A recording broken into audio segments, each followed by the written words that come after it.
Buongiorno ragazzi, oggi vi propongo 10 azioni da dividendo, ok? Sono 10 azioni che secondo me possono costruire un portafoglio assolutamente diversificato geograficamente, settorialmente, in ordine di avere un portafoglio da dividendo che possa garantire dei rendimenti interessanti, che possa battere l'inflazione e che in qualche modo ci dia anche un certo minimo un certo minimo di garanzia dei risultati e della tenuta, della stabilità dell'azienda stessa. Il percorso sarà abbastanza articolato come sempre. Prima di tutto voglio fare una brevissima specificazione su che cosa è il dividendo, per passare poi perché è importante avere delle azioni da dividendo e per chi è importante avere delle azioni da dividendo, per saltare infine ai criteri che abbiamo utilizzato per cercare di selezionare queste 10 azioni. Infine vedremo queste 10 azioni, le elencheremo facendo una breve presentazione delle stesse e infine c'è una piccola sorpresa. Farò il calcolo del rendimento di questo portafoglio di 10 azioni nei prossimi 5 anni paragonato all'inflazione attesa nei prossimi 5 anni, e quindi cercando di capire se questo portafoglio dà delle garanzie di coprire il costo della vita e di permetterci di avere il nostro portafoglio, i nostri soldi ancora che valgono come 5 anni prima. Questo è il canale M per Money. Sapete che è un canale per la gestione del risparmio, per imparare ad investire in maniera più consapevole e adatta per persone dei piccoli e medi investitori. Quindi iscrivetevi al canale e supportateci ragazzi. Ma partiamo subito dalla prima sezione del nostro video. Che cos'è il dividendo? Il dividendo è quella parte dei profitti che una società normalmente distribuisce in maniera periodica ai suoi azionisti, cioè gli azionisti sono coloro che detengono delle azioni, ok? In qualche modo il dividendo è un modo per ottenere dei guadagni periodici, ok? Quindi sappiamo che trimestralmente, annualmente, noi riceviamo sul nostro conto corrente o vengono reinvestiti all'interno del nostro investimento, dipende se sono da distribuzione o da accumulazione, e quindi in qualche modo c'è un apprezzamento del nostro capitale, ok? Indipendentemente dal prezzo dell'azione stessa. Quindi noi ci disinteressiamo in qualche modo del valore dell'azione e dei suoi cambiamenti e consideriamo di avere un po' da cassettista, diciamo così, come il vecchio gergo utilizzato negli anni 80-90, di coloro che acquistavano delle azioni, le tenevano lì nel cassetto. Quello che interessava loro non era il valore guadagnare sul prezzo dell'azione, ma guadagnare attraverso la ricezione di questi dividendi, cioè di questi profitti, extra profitti all'interno del proprio conto corrente.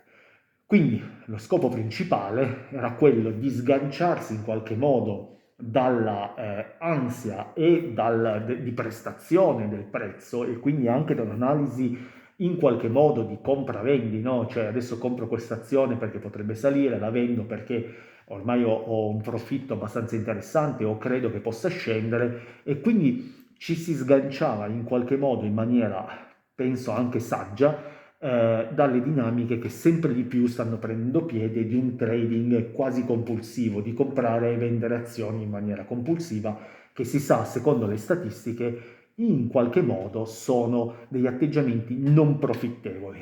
Il modo profittevole per fare investimenti è quello di lasciare le azioni correre nel lungo periodo. Chiaramente non tutte le azioni, ma delle azioni selezionate secondo delle strategie ben definite, che possono essere di valore o in questo caso di dividendo. Quindi questo è l'aspetto importante. Un altro aspetto da tenere in considerazione è che solitamente, come ho detto prima, queste azioni possono sganciare, possono distribuire con frequenze diverse i dividendi, trimestralmente, semestralmente o annualmente, e possono essere di tipologie diverse, ordinario e straordinario. Ordinario è quello del tipo comune, cioè quello che viene pagato periodicamente, quello che abbiamo menzionato precedentemente, no?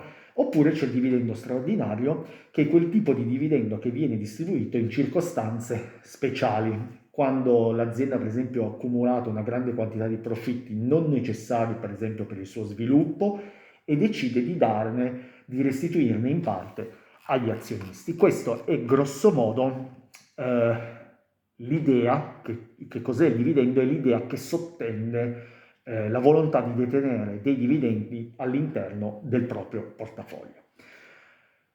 Perché detenere delle azioni da dividendo? Beh, una l'abbiamo già detto, è perché abitualmente i dividendi rappresentano in qualche modo una fonte di reddito stabile, ok? E prevedibile.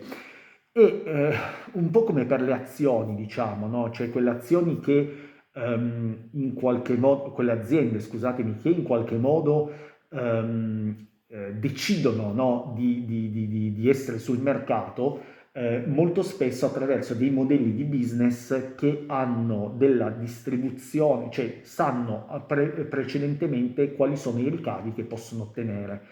E questo succede sempre di più attraverso quei sistemi di abbonamento, come per esempio Netflix, che sa bene o male che nel giro di 6 mesi, anche a fronte di cambiamenti di persone che si iscrivono o non si iscrivono alla piattaforma, ma possono prevedere degli incassi, ok? E prevedere degli incassi ci aiuta in qualche modo a non essere collegati semplicemente a delle commesse contingenti, ci permette di prevedere e di creare dei business di medio-lungo periodo, cioè sapere dove andare a investire, come investirli, perché sappiamo che quei soldi in qualche modo ci saranno. E la stessa cosa succede anche per le famiglie, no? Le famiglie, sempre di più, abbiamo fatto per esempio un video recentemente nel quale spiegavamo come il costo della vita aumentando sempre di più perché l'inflazione nel tempo aumenta e i salari rimangono costantemente al palo, cioè rimangono fermi, si crea sempre più una forbice tra il valore dei soldi che abbiamo e la reale capacità di acquisto attraverso quei soldi. Questa forbice si sta incrementando, cioè i nostri soldi valgono sempre di meno con l'inflazione e quindi in qualche modo vuoi l'inflazione, vuoi gli stipendi che non stanno crescendo proporzionalmente al costo della vita, ci troviamo sempre con meno soldi, quindi diventa sempre più necessario in qualche modo avere una fonte di reddito stabile. E poi c'è un punto numero 2, secondo me importante, che ci porta in qualche modo a valutare all'interno dei nostri portafogli anche delle azioni da dividendo, perché queste azioni normalmente sono molto più resilienti, cioè in qualche modo sono meno volatili. Anche nei momenti più forti di turbolenza, e questo è un momento altamente volatile, altamente poco prevedibile, quello dal novembre del 2024 in avanti, che avere delle azioni che in qualche modo stabilizzano il nostro portafoglio e si muovono meno in relazione a degli eventi casuali, momentanei, come la decisione di Trump di, non lo so, mettere un dazio o ai contesti socio-economici, ai problemi anche di natura bellica, no? Tra Ucraina, Russia e via discorrendo, avere delle aziende che in qualche modo vengono percepite come stabili e si sa che da adesso in avanti rimarranno, in qualche modo ti permette di essere più resiliente con il tuo portafoglio e quindi di avere meno movimentazioni all'interno del portafoglio stesso. Perché è importante questo? Secondo me è fondamentale perché soprattutto per una famiglia diciamo italiana, ma per tutte le tipologie di famiglie, avere una previsione di quello che si ha all'interno del portafoglio è fondamentale e ancora di più in qualche modo avere una certa stabilità, perché lo scopo per il quale noi investiamo è sicuramente quello di accrescere o di battere almeno l'inflazione, ma lo scopo principale deve essere quello di non perdere i nostri soldi. E quindi, dato che in borsa è molto facile perdere soldi, è molto facile farsi prendere dall'emotività e quindi acquistare o vendere in base a dei momenti casuali o perché in cui in un certo momento si ha la paura di restare fuori da un business e quindi tutti acquistano una certa tipologia di azione, una certa criptovaluta, allora l'acquistiamo anche noi, oppure vendiamo in questo momento di alta volatilità e ci assumiamo una perdita, perché nel momento in cui vendiamo sappiamo che prendiamo una perdita, in qualche modo una famiglia che non fa questo di mestiere, quindi non investe in qualche modo in maniera professionale, detenere delle azioni più resilienti, più stabili, meno volatili diventa assolutamente un argomento, secondo me, fondamentale da tenere in considerazione per ogni piccolo investitore. E poi c'è, secondo me, un altro punto che mi sono segnato molto importante è che i dividendi, e questo lo vedremo nella parte finale, c'è l'effetto composto dei dividendi. Se questi vengono reinvestiti, in qualche modo incrementano in maniera esponenziale la potenzialità del nostro investimento all'interno del nostro portafoglio, ok?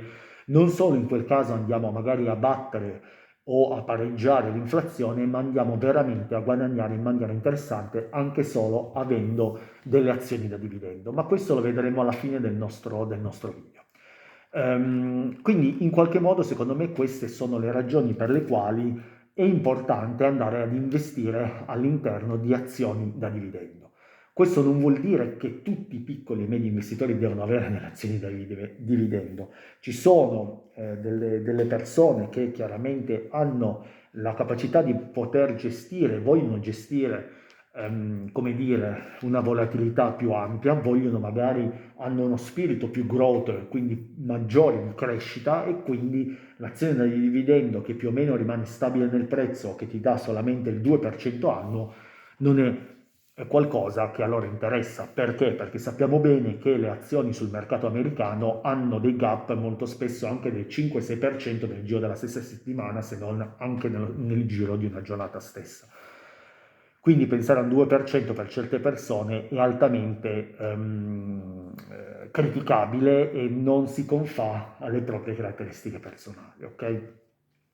Ma passiamo alla terza sezione, cioè come abbiamo selezionato queste azioni. Beh, i criteri sono stati mutuati dalla ragione per la quale noi dobbiamo investire in azioni, quindi alla sezione precedente. La prima è che noi abbiamo una stabilità dei dividendi, cioè abbiamo cercato la stabilità dei dividendi. Cosa vuol dire? Vuol dire che noi stiamo cercando quelle azioni che pagano regolarmente dei dividendi. Perché? Perché noi vogliamo delle azioni, cioè se vogliamo stabilità dobbiamo trovare quelle azioni che pagano ricorrentemente dei dividendi, se no non ha senso. Se le pagano per 3 anni e poi per 2 anni non le pagano, a noi non interessa, perché in quel caso lì non abbiamo più la prevedibilità dei rendimenti e soprattutto cade assolutamente il pilastro della ragione per la quale noi andiamo a investire in dividendi, cioè quello di avere una garanzia di ricevere dei soldi in maniera costante nel tempo, ok? Quindi questa è la prima ragione. E poi c'è sicuramente un aspetto che secondo me è importante, che abbiamo in qualche modo analizzato, è quello di trovare dei rendimenti da dividendo, dato che sono necessari in qualche modo avere la costanza, è importante anche avere dei rendimenti sostenibili.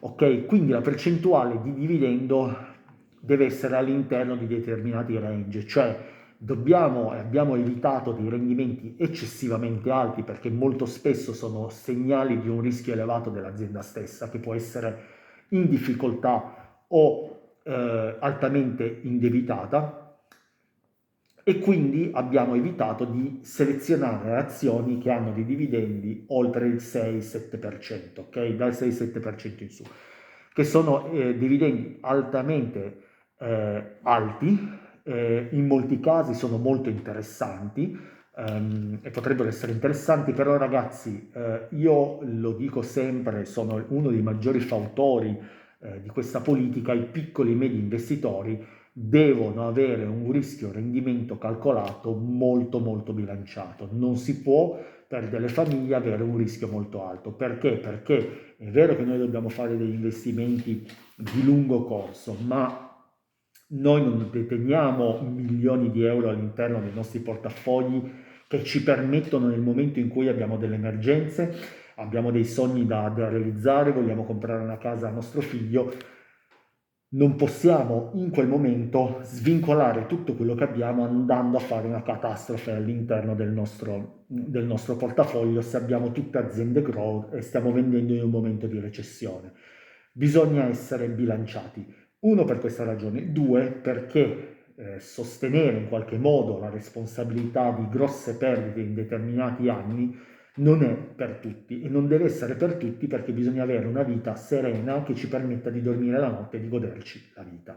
Quindi sempre di più, oltretutto, se andiamo a selezionare dei dividendi con lo scopo che dicevo prima, l'importante non è solamente avere dei dividendi altissimi, ma mantenere il criterio di avere la costanza e dei dividendi giusti, ok? Quindi abbiamo scelto dei dividendi che in qualche modo sono stabili, ok? E che in qualche modo crescono e che sono all'interno di determinati parametri, non eccessivamente alti, per evitare quelle aziende che hanno alti rendimenti ai dividend, ma possono avere delle problematiche sottese al fatto che rilasciano tanti dividendi. Anche perché, pensate ad una cosa, chi rilascia tanti soldi vuol dire che probabilmente non sa come reinvestirli e quindi non ha una grassa capacità manageriale, o quel settore è talmente saturo che non si sa come andare a spendere questi soldi. Ci sono tante ragioni dietro. E poi abbiamo guardato un terzo aspetto, cioè la crescita degli utili, perché una parte fondamentale della valutazione delle nostre aziende e delle nostre azioni, l'abbiamo visto con il video di Warren Buffett, è sempre guardare il l'earning per share. Ok? L'earning per share, quindi l'utile per azione, è un parametro fondamentale da andare a analizzare per cercare di capire se la nostra azienda in qualche modo sta lavorando in maniera corretta.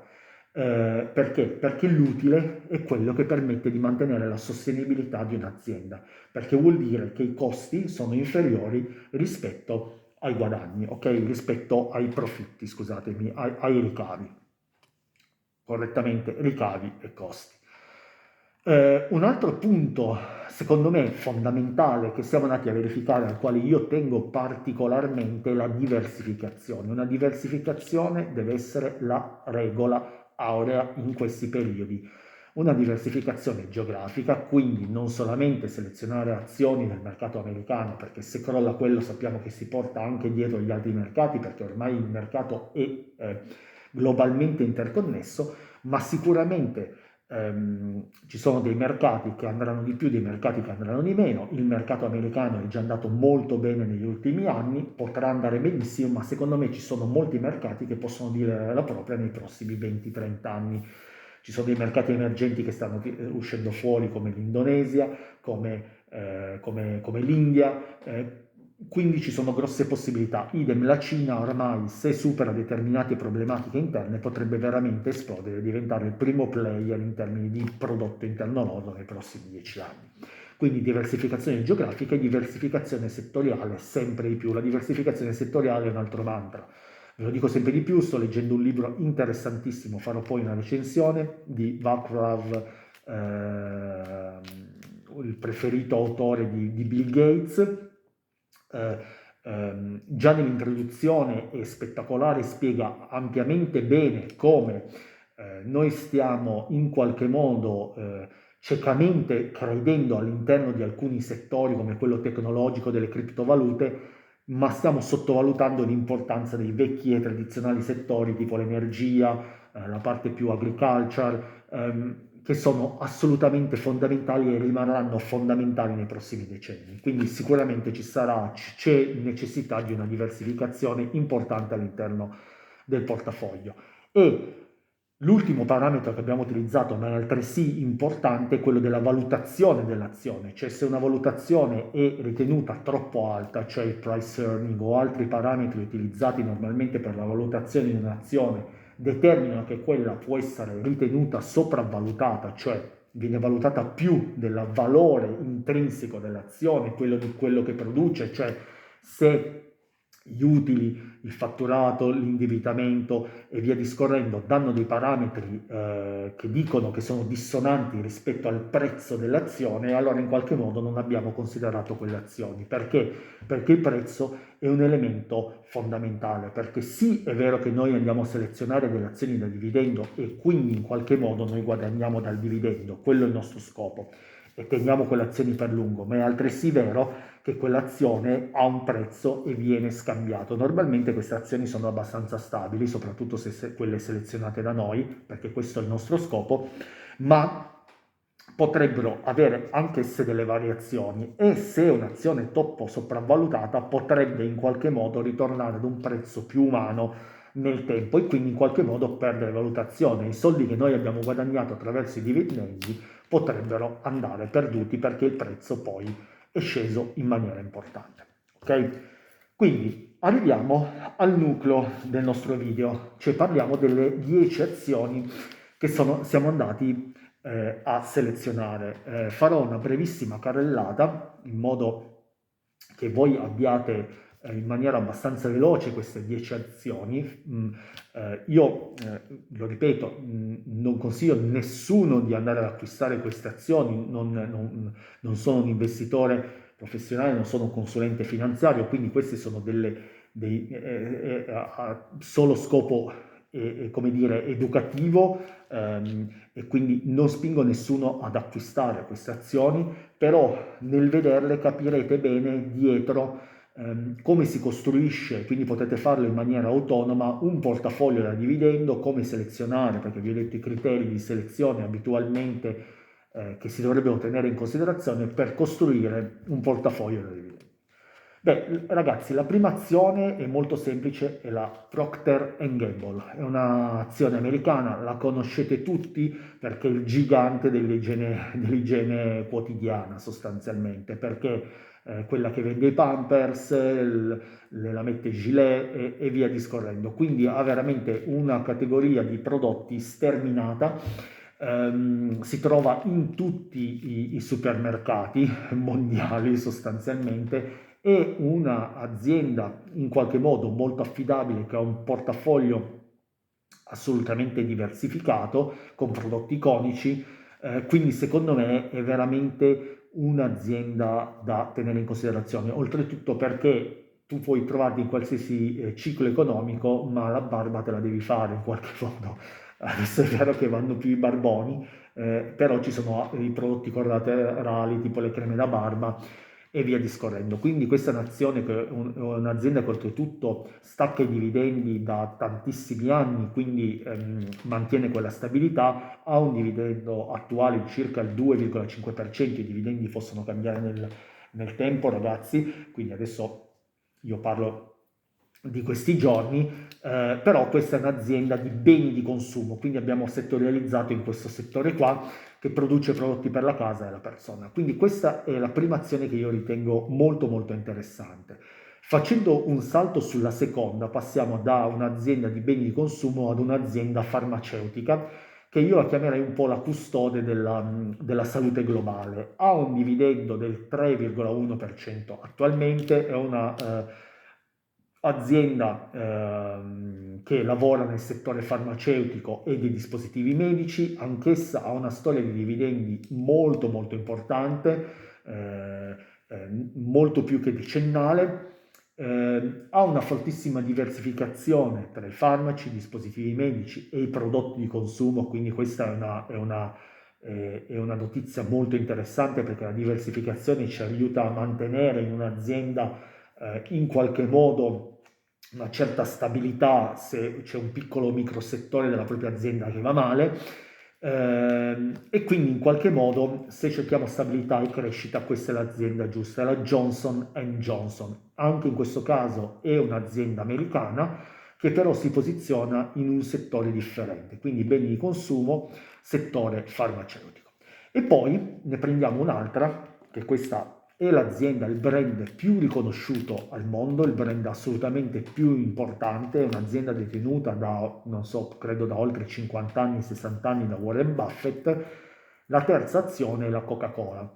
È l'icona, è l'icona delle bollicine, cioè della bevanda analcolica più famosa al mondo, ha un dividendo del 2,9%, anch'essa in qualche modo è un'azienda che dà stabilità, dà dividendi in maniera importante, è un'azione assolutamente difensiva, cioè, ma come le altre, come la Procter Gamble, sono delle azioni assolutamente difensive e resilienti nei momenti di difficoltà, e noi ne abbiamo bisogno. Non è detto che uno debba creare totalmente un portafoglio difensivo, ma una parte del proprio portafoglio potrebbe avere senso, e comunque il consumo di queste bibite rimane inalterato all'interno anche dei cicli negativi. La quarta azione è sempre americana, poi incominceremo a variare come settore geografico, è un'azienda invece, come dire, un po' più innovativa, in un settore non tradizionale come quelli precedentemente esposti. Ha un modello di business, secondo me, sufficientemente solido, ha un'alta redditività e una prospettiva di crescita importante grazie all'espansione dell'intelligenza artificiale e delle reti a 5G. E sto parlando della Broadcom, ok? Questa è un'azienda che in tantissimi conoscono perché è un'azienda molto grande, è un'azienda tecnologica, quindi molti sono portati a conoscere in questo momento storico le aziende tecnologiche. È un'azienda che ha come peculiarità, come business, anche i semiconduttori e i software. Non ha un dividendo altissimo, ce l'ha dell'1,4%, in questo caso secondo me ha un dividendo interessante, e l'ha aumentato dal 2010 in avanti. Secondo me questa azione è importante non solamente per il suo dividendo, che evidentemente non è altissimo, ma secondo me questa azienda può avere un futuro luminoso all'interno del panorama internazionale, soprattutto in questo momento storico della tecnologia e dei semiconduttori, perché sono il cuore della digitale dell'innovazione, questi semiconduttori, e quindi potrebbe apprezzarsi anche come valore, non solamente come dividendo all'interno lungo gli anni. Quindi è un'azione, secondo me, che va tenuta in considerazione, in qualche modo spariglia un pochettino la diversificazione settoriale, o meglio l'idea sottesa al nostro portafoglio di dividendo, che voleva azioni super stabili, super serene, resilienti. Questo è qualcosa di diverso, ma ci sta anche mettere un po' di pepe all'interno del nostro portafoglio, ma sempre con criterio. Passando ad una nuova azione, ad una nuova azienda, passiamo al mercato della Gran Bretagna. In questo caso scegliamo nuovamente un'azienda dei beni di consumo, perché molto spesso i beni di consumo hanno delle aziende da dividendo. Anche in questo caso è un'azienda che produce alimenti, igiene e prodotti per la casa, quindi in qualche modo copre vari bisogni e fabbisogni delle persone, ha dei pagamenti stabili e una crescita dei dividendi negli anni. E quindi a me piace quando, nei momenti in cui c'è stabilità e crescita, c'è diversificazione nel portafoglio. Secondo me è già un'azione ottima. Oltretutto ha un dividendo interessante del 3,3%, e questo io lo definirei un po' come il padrone della dispensa, no? Perché ha un po' di tutto, cioè quando tu apri il tuo armadio e trovi la pasta, adesso dico la pasta anche se non penso che ce l'abbia, ma dico l'alimento, ecco, meglio specifichiamo l'alimento, trovi il prodotto per l'igiene e via discorrendo. Questa azienda, la numero 5, è l'Unilever. Anche questa la conoscete tutti perché all'interno questa azienda è una collezione di brand come la Procter Gamble. All'interno, per esempio, troviamo dei brand molto riconosciuti come la Dove, quindi quella per l'igiene personale, il Magnum, quello dei gelati, o il Tè Lipton. Quindi capite bene che ci sono all'interno azioni veramente, cioè più che azioni, settori diversificati e prodotti altamente diversificati, ma con una fortissima stabilità. Quindi sono conglomerati in molti casi, no? Queste aziende. Poi passando alla numero 6, stiamo sempre in Europa, o meglio, veniamo in Europa perché il UK non è in questo momento extra europea ed è un'azione che a me piace molto, che non avevamo ancora come settore, che è quello delle assicurazioni, no? Che è un po', io lo definirei lo scudo finanziario d'Europa, meglio lo scudo assicurativo. È un'azione che dà un dividendo molto molto molto interessante del 5%, e comunque produce, cioè dà dei servizi finanziari, ma soprattutto è forte nel settore assicurativo, perché è assolutamente il leader a livello europeo. E quindi il settore delle assicurazioni è un settore particolare, secondo me molto stabile, molto resiliente alle problematiche, è un settore altamente in crescita, perché sempre di più si sta parcellizzando la proposta di assicurazioni su ogni cosa, dall'assicurazione sugli animali all'assicurazione per infortuni sportivi, via discorrendo, cioè c'è veramente ormai una diversificazione fortissima all'interno del mondo assicurativo e ci sono anche dei grossi grossi profitti. L'azienda numero 6 è la Allianz, quindi anche questa la conoscete tutti, è un'azienda secondo me molto molto solida, molto interessante. Passiamo all'azienda numero 7, rimaniamo in Europa, nel territorio francese, in questo caso selezioniamo il settore dell'energia, petrolio, gas e rinnovabili, è un altro settore che non avevamo, ma secondo me è fondamentale, ve lo ripeto, l'energia è il motore del mondo, non possiamo stare senza l'energia sia tradizionale al momento che quella rinnovabile, quindi è un elemento che è il motore del mondo, è quello che fa crescere il mondo, quindi lo dobbiamo tenere in considerazione. In questo caso parliamo di un'azienda che ha un dividendo straordinario del 5,8% in questo momento, un'azienda francese che ha dei dividendi in aumento da oltre un decennio, ha una diversificazione con investimenti non solamente nei campi tradizionali energetici, ma anche in quelli rinnovabili, e quindi in qualche modo sta passando alla transizione, anche se in questo momento è ancora forte su quelle tradizionali, come purtroppo, ma è corretto fare, è giusto essere ancora in qualche modo presenti, perché il motore sta andando sui combustibili fossili, ahimè, ma è ancora lì. Quindi è una delle aziende, secondo me, molto avanzate, molto strutturate, che offre degli ottimi rendimenti, l'azienda francese, la Total Energies. Questo diventa ancora più importante, questa azienda, dopo che abbiamo sentito la von der Leyen, no? Che parla di transizione energetica.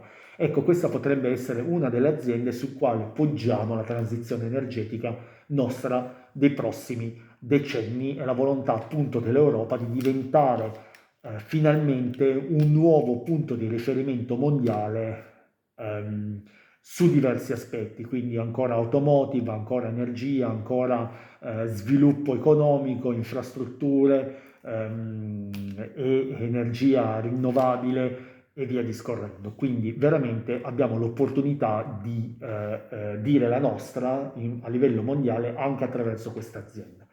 Ci rimangono 3 aziende, l'ottava è un'azienda nuovamente USA, quindi americana. Abbiamo settorializzato ancora in un mondo diverso, non abbiamo più il farmaceutico, i beni di consumo, il settore energetico, abbiamo preso il settore immobiliare. Io credo che il settore immobiliare possa nei prossimi anni avere degli aspetti importanti e interessanti se si abbasseranno i tassi di interesse. Oltretutto il settore immobiliare non deve essere solamente quello privato, ma anche quello in qualche modo commerciale, che si potrà sviluppare in maniera importante se si aumenta come dire, le infrastrutture, la logistica, come vuole fare l'America, come vuole fare l'Europa e come vuole fare la Cina. Questo è un po' una realtà che io chiamo il padrone degli affitti, dà un dividendo incredibile del 5,8%, molto sviluppata nella rete retail ma anche negli uffici, quindi padrone degli affitti per questa ragione. ha dei pagamenti da tantissimi anni, quindi una stabilità e una ricorrenza importante che è quella che cerchiamo. Oltretutto ha una sostenibilità perché è basata su contratti di affitto di lungo termine con aziende, e questo è il punto nodale per la quale l'abbiamo selezionata, cioè non è solamente il privato che magari poi a fine mese può avere dei problemi nel pagare, come sta accadendo ultimamente, si vedono degli scricchiolini all'interno del mercato americano, ma molto spesso dà degli affitti a delle big company, cioè affitta degli uffici a delle grandi aziende come per esempio Walmart e FedEx. Quindi in qualche modo sappiamo preventivare quali sono gli income, sappiamo che ha in qualche modo una certa strutturazione non solamente privata ma anche pubblica, o meglio commerciale, quindi secondo me è l'azienda giusta da andare a mettere all'interno di un paniere di articoli da dividendo per la sua diversificazione settoriale, ma perché all'interno di quel settore è altresì diversificata. Come avete visto, non basta essere diversificato settorialmente, ma all'interno dello stesso settore bisogna avere prodotti di natura diversa per sostenere e per essere delle aziende da dividendo, cioè essere quasi delle conglomerate. Saltiamo ora nel mondo orientale con un'azienda di Taiwan, e vabbè, vi ho già detto tutto ragazzi, non vi dico manco il nome a momenti, è l'Officina Segreta della Tecnologia Mondiale, ha un dividendo di circa 1,9%, è anche lei sviluppata nel settore dei semiconduttori, quindi della tecnologia, è un'azienda importantissima, una delle più grandi al mondo, è praticamente l'azienda fulcro per l'intelligenza artificiale, perché tutte le aziende in qualche modo si basano su di essa. Sapete bene che avevo visto un video molto interessante recentemente, non mi ricordo di più di che canale italiano, ma molto molto interessante, andatevelo a vedere, nel quale si parlava dell'importanza appunto di questa società che è la Taiwan Semiconductor, e della guerra che c'è all'interno dell'intelligenza artificiale, cioè del fatto che in realtà tutti i paesi sono interconnessi tra loro, cioè non c'è in questo momento un paese che comanda sugli altri. Semplificando, cioè vuol dire che tutti commercialmente, dalla Cina all'America a Taiwan, sono in qualche modo connessi per far sì che l'intelligenza artificiale vada avanti, perché ognuno in qualche modo produce e è attore di un pezzo della catena dell'intelligenza artificiale. Per quanto riguarda i semiconduttori, questo è il maestro, era un orientale andato a studiare, a lavorare in America, che poi è tornato con la richiesta di Taiwan lì e ha prodotto e ha creato questa azienda super famosa. La padrona assolutamente dei chip avanzati, li fornisce ad Apple, Nvidia, quindi in qualche modo è un elemento essenziale, tant'è che la Cina vuole annettere Taiwan, probabilmente anche perché in qualche modo è interessata a diventare proprietaria di questa produzione di chip avanzati. In realtà Taiwan è molto legata ancora all'America, vedremo che cosa succederà. Sicuramente la Taiwan Semiconductor è un'azienda molto molto importante, fondamentale, che ha un discreto dividendo, ma ha un futuro davanti a sé, che direi importante, perché a meno di cose che non sappiamo, cioè in questo momento è la leader indiscussa della produzione di chip avanzati e quindi di tutto ciò che fa parte dell'intelligenza artificiale. Finiamo con l'azienda numero 10. L'azienda numero 10 io ve l'ho già spiegata e proposta all'interno di un altro video nel quale parlavo di 10 azioni secondo me molto importanti nel settore delle comunicazioni. È il ponte digitale dell'Australia, quindi questa è un'azienda australiana che ha un dividendo da 4,5%, quindi molto interessante. È un'azienda delle telecomunicazioni e ha una lunga storia di dividendi stabili. È la leader in Australia del settore delle telecomunicazioni, ha contratti stabili e non ha una vera e propria concorrenza forte, strutturata come lei. Quindi andiamo, perché abbiamo scelto questa azienda oltretutto? Prima di tutto diciamo che questa azienda è la Telstra, quindi non la Tesla ma la Telstra, quindi T-E-L-S-T-R-A. e il motivo della scelta è stato quella di ulteriore diversificazione del nostro portafoglio, scegliendo una telecom, quindi un'azienda del settore delle telecomunicazioni che ormai sono fondamentali, ed è anche attualmente, potrei definirla anche un po' difensiva, no? Perché ha una domanda stabile nel tempo e poi ha un futuro, io reputo roseo, perché le telecomunicazioni diventano sempre più fondamentali all'interno del nostro panorama, non solo europeo, ma mondiale. Come avete visto, queste 10 aziende sono altamente diversificate geograficamente, settorialmente, ma anche con delle conglomerazioni diverse all'interno dello stesso settore, in modo di essere veramente diversificati, hanno dei dividendi in alcuni casi relativamente bassi, in altri casi più alti. Ci sono due aziende che un po' danno il pepe, come la Taiwan Semiconductor e la Broadcom, ma insomma sono aziende che hanno grossissima stabilità nel tempo. La parte finale di questo video la voglio dedicare a quello che io vi avevo detto precedentemente. Il portafoglio da dividendi secondo me è interessante per tantissime famiglie italiane. Perché? Perché il portafoglio da dividendo in qualche modo batte l'inflazione. Sapete bene, andatevi a vedere il video che ho fatto sull'inflazione recentemente, l'inflazione è un problema. Perché? Perché viene molto spesso sottovalutata, cioè qualcosa che non si vede, ma che in realtà brucia il nostro denaro, il nostro potere di acquisto. E quindi in qualche modo l'investimento nostro diventa necessario per andare a combattere l'inflazione, prima di tutto, e poi cercare di batterla, anche perché in qualche modo non dobbiamo solo mantenere il nostro portafoglio, ma crescerlo. E almeno nell'intento di mantenerlo, creare un portafoglio da dividendi è importante.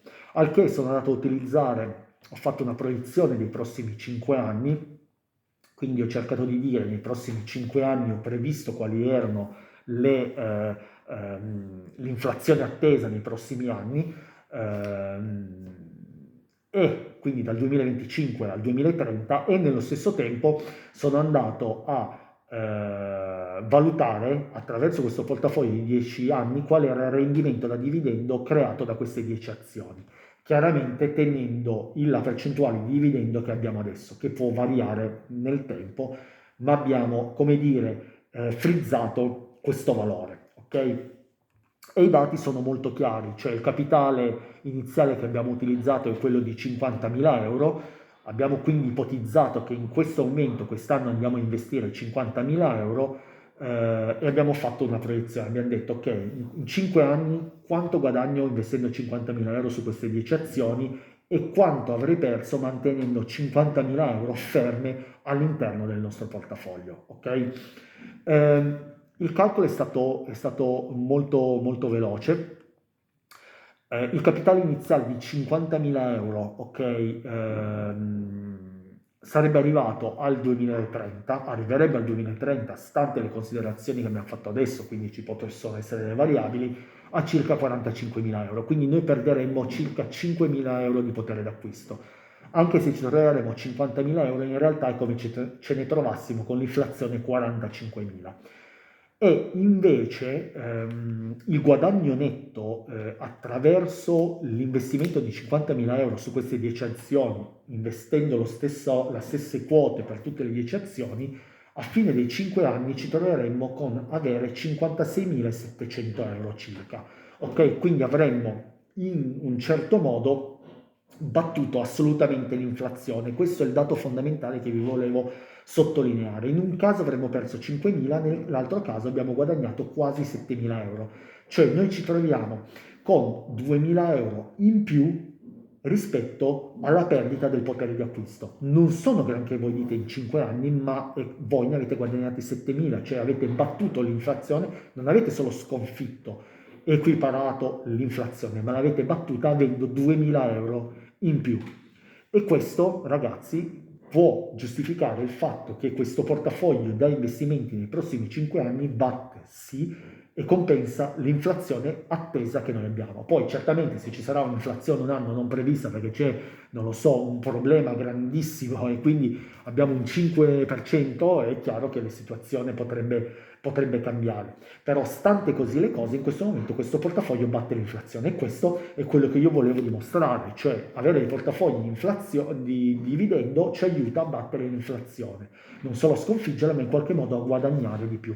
Quindi con investimenti molto semplici, molto basici, fatti con delle strategie giuste, riusciamo a mantenere il potere di acquisto dei nostri portafoglio. E ancora di più voglio finire questo video dicendo che questo calcolo è stato fatto non reinvestendo i dividendi. Se noi andiamo a reinvestire quei soldi che annualmente guadagniamo, quei 1100-1200 euro che guadagniamo, li andiamo a reinvestire all'interno delle azioni, l'interesse composto aumenta.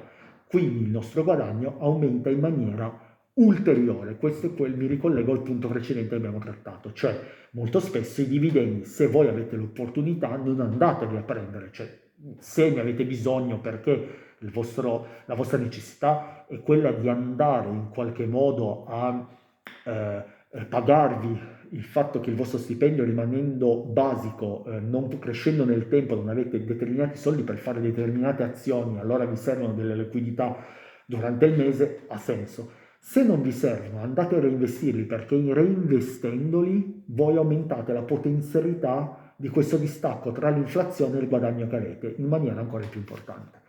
Ragazzi, ditemi la vostra su questo ampio argomento, proponetemi delle vostre azioni, dei vostri suggerimenti, io vi ringrazio e vi aspetto su questo video. Iscrivetevi ragazzi.